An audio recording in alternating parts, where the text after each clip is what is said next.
Hey, Steve with Texas Know-How here. Want to share a little bit of information on this 2004 Jeep Liberty 4x4.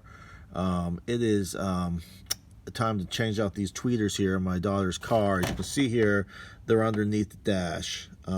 You just have to take out this top panel here, but it's not that easy to take off. Okay, let me tell you something. You want to avoid cracking this piece, breaking it, saving a lot of aggravation and money. You're gonna have to take off the handrest that sits alongside here. Here it is right here in my lap. You basically just have to remove, take a little screwdriver and take out these little end caps here. They're going to be looking like this. Okay, just take those off, put them off to the side. There's going to be two screws, the screws here and the screw here. The screw is a hex nut, a long hex nut, and it took me a long time to find the right size.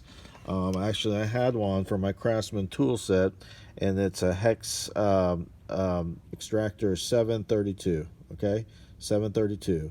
I just put it on the end of here and took it right out. It took me a lot of trial and error to find that right size, so hopefully that can save you some time.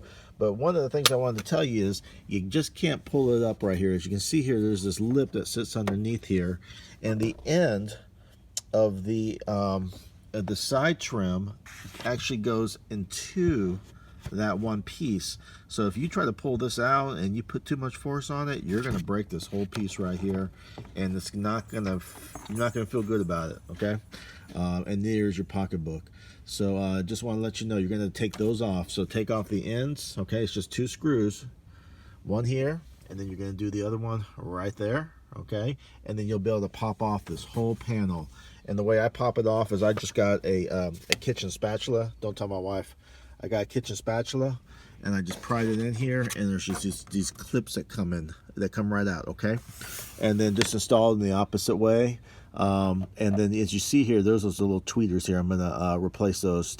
Okay, so that's a whole nother journey, but I'm just happy to get this off and nothing's been broken. All right, Steve with Texas Know-How here again, how to take off all this plastic without breaking it. Okay, take care.